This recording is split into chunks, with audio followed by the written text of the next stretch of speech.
Hey, it's the champ Antonio Tarver. You're listening to Tarver's Take, the most informative take in boxing. Just remember where you heard it first.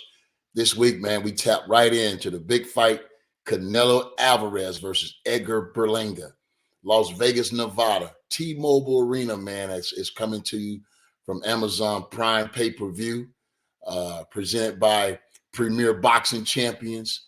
Big show, and it's backed by a heavy undercard with a lot of familiar names and faces. But the first thing stick out is the main event, man. It's the old Mexican Puerto Rican rivalry, man, and it brings back memories of Margarita Cotto 1 and 2.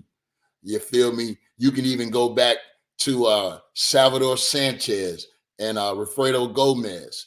You know what I mean? My favorite is the De La Hoya Trinidad rivalry, man. That was a major fight. You know what I'm saying? But I can truly go on record and saying this ain't that, by no stretch of the imagination. This ain't that, man. And I go on to say that because all of those great fighters I just mentioned were proven champions. You feel me? They had beat contenders and they beat most undefeated champions, you know what I mean? Until it was only those two guys left, you know what I mean? And they met, undefeated, and both was proven to be the best in their division at the time. So it was kind of one of those, fights that proved who was the best at the time. When you look at, the challenger in this fight, Edgar Berlanga, here's a guy that, doesn't have what you would call a real known opponent on his resume. I mean, when you look at it, I don't think he's beaten a contender. I don't think he's beaten an ex-champion. Someone on his record that tells us that this fight could be competitive and put us on the lookout for the upset. You feel me? I don't see that on Edgar Berlanga record. That doesn't mean that he don't come in with the exact right strategy and game plan to give himself the best chance to win. And I personally believe, that's going to be a stretch. That's going to be a stretch. You know what I mean? Because, I believe it's levels to the game. As everyone, they say that word a lot, but there is levels to the game. When you look at Canelo record, you feel me, coming in, only lost, to Mayweather and a heavier Bivol, which, some believe could be one of the best fighters in the world, arguably. You know what I mean? Canelo moved up and he just was too big, too strong, and he just knew how to box too good.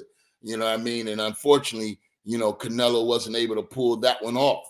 You feel me? But he learned a lot. He learned a lot, and he's remained unbeaten and still the face of the game when it comes to box office hit and pay-per-view numbers. You know what I mean? And I believe there was a big fight scheduled to go head-to-head against Canelo.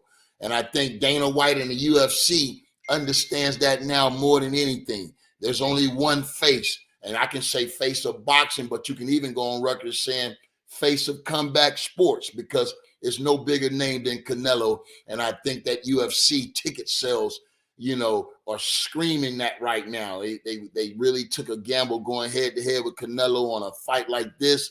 Canelo still is the cash cow. Now they got the fight priced at $89.99. I mean, seemed like those pay-per-view prices are staying high. You know what I mean? Even though, Turkey Al-Sheikh, brought his price down for AJ, and we'll be talking more about that later too. I think they're only charging $20, but they don't have the undercard that this fight have this weekend. And AJ is not Canelo, so you can take that with a grain of salt. But that's where we at with it.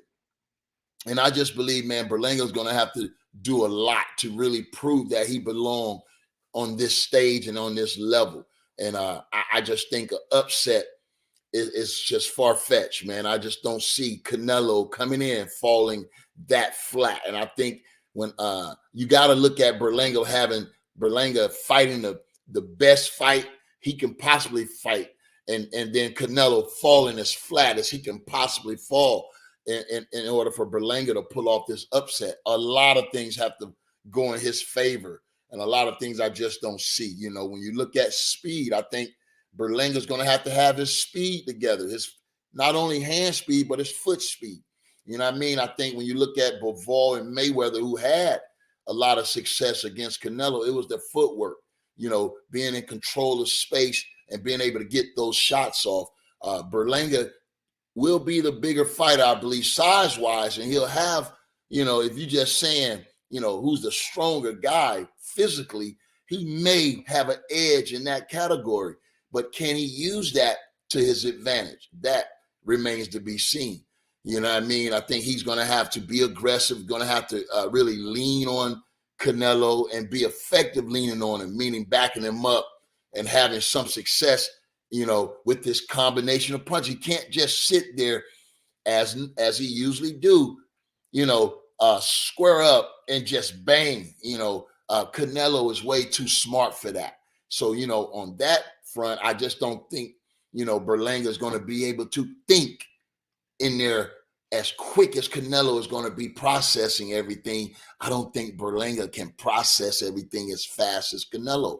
That's where the experience come in. We talking about a guy, got 63 fights to his record, bro. You don't get fighters today to have that many fights. He's like an old school throwback when you look at the number of fights he's recording here, and he's still 2-3 years away from really, hanging up the gloves. He probably can get, 70, 72, 73 fights in before it's all said and done.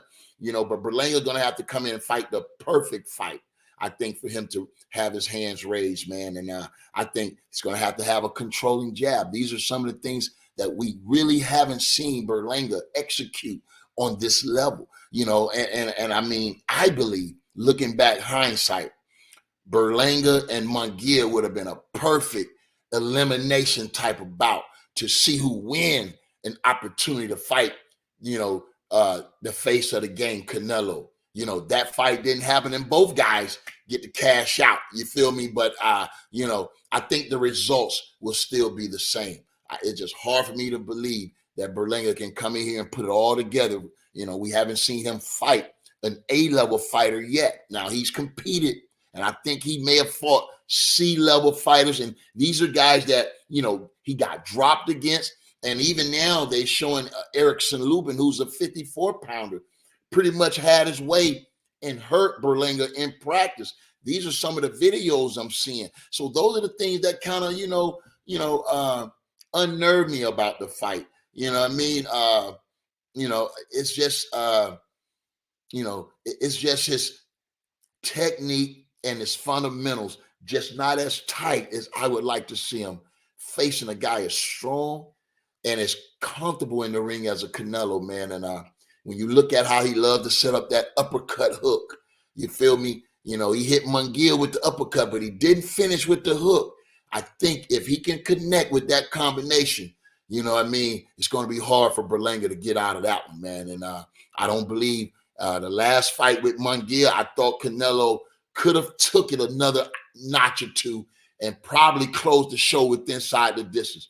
But he showed a lot of restraint, and I don't think we're going to be able to see. I don't think we're going to see that type of restraint from Canelo. I think you're going to really, truly see that Mexican-Puerto Rican rivalry really get these guys, firing on all cylinders.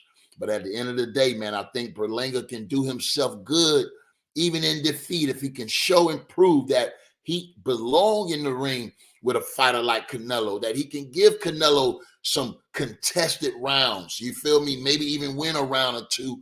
And if he's not fortunate enough to come out on the winning side, maybe he can show well to where his name still stay relevant in the game and stay on the top, 1 or 2, 3 of that super middleweight division. So there is room for Berlanga to even look good in defeat.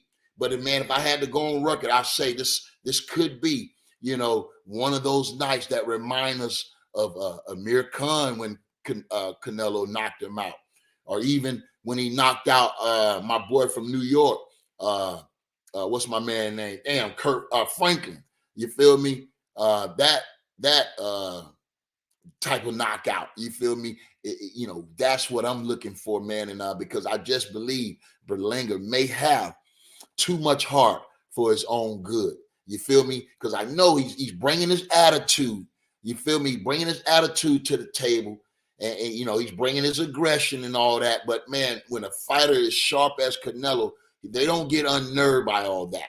You feel me? You're gonna have to show more from a technical standpoint, skill wise, to truly get a guy like Canelo's attention, because he's been in the ring and he's seen it all. So, Berlanga got his hands cut out, but hey, man, this is the fight to see, bro. And on the undercard, man, they got the PBC All-Stars, so to speak. You feel me? A lot of familiar names and faces that we have come accustomed to seeing, over the years. And, PBC was, the leader in boxing when it came down to it. You feel me? Worldwide. And they looking to get back, you feel me, to those type of fights. And it starts right here this weekend, man. The WBA middleweight championship, Cuban born.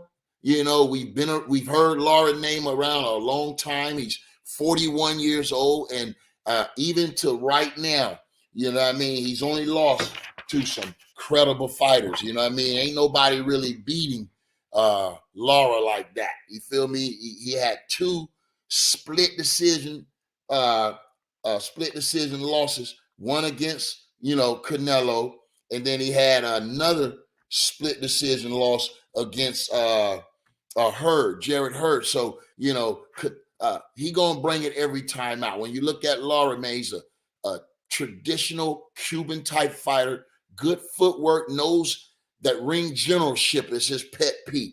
He know how to control the fight with his jab.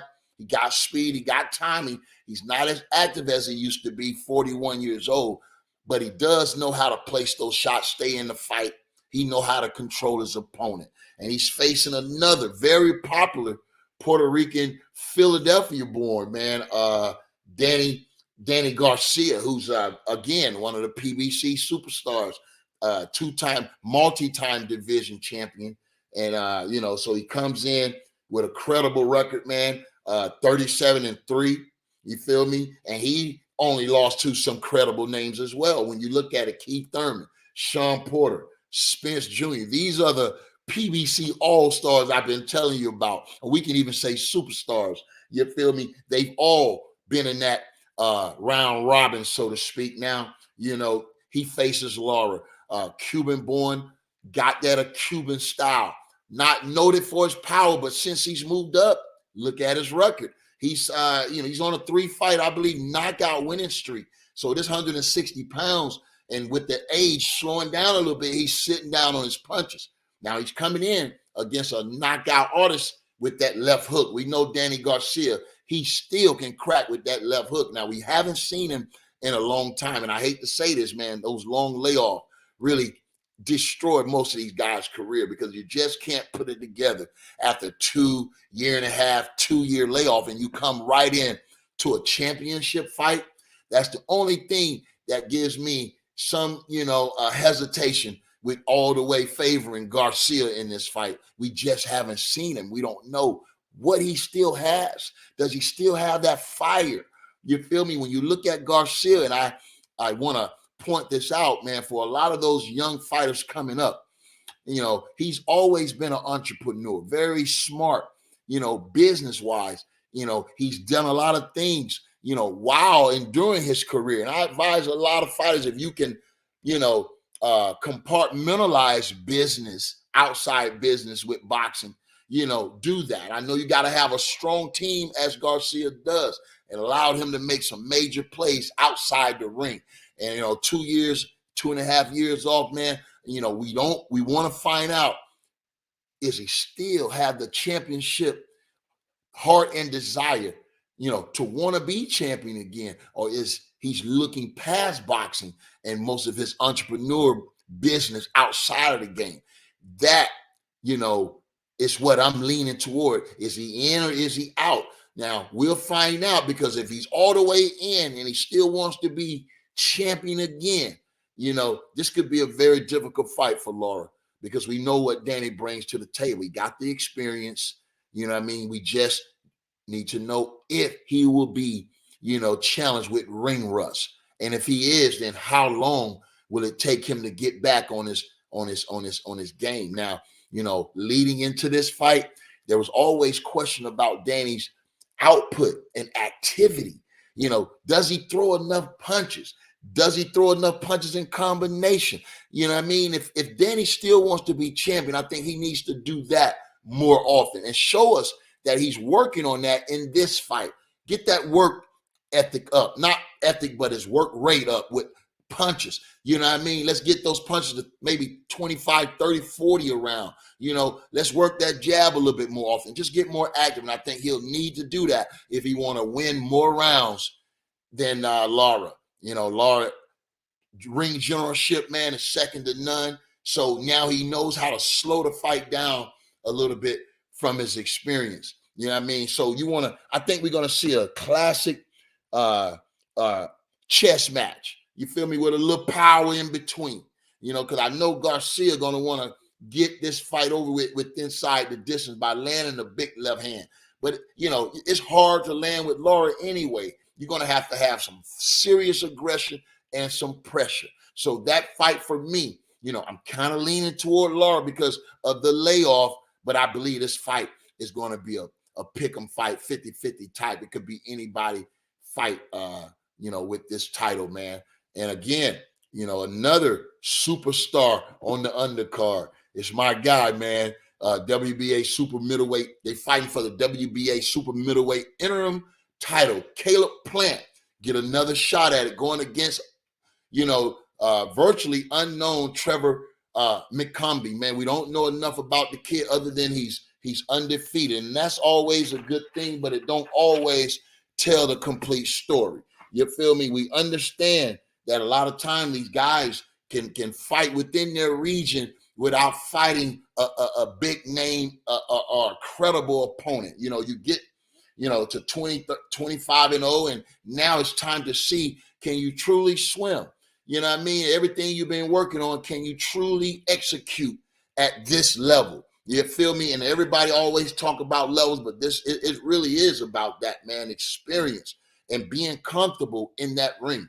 And I believe, with Caleb Plant's ability to be a slick boxer and a puncher, only having lost to the two top super middleweights in the division. So if your name ain't Benavidez and Canelo, you can understand why Caleb Plant don't see you. You feel me? When you've only lost contested fights to those type of guys, you got to feel like, hey, you got to be the next best fighter in the division.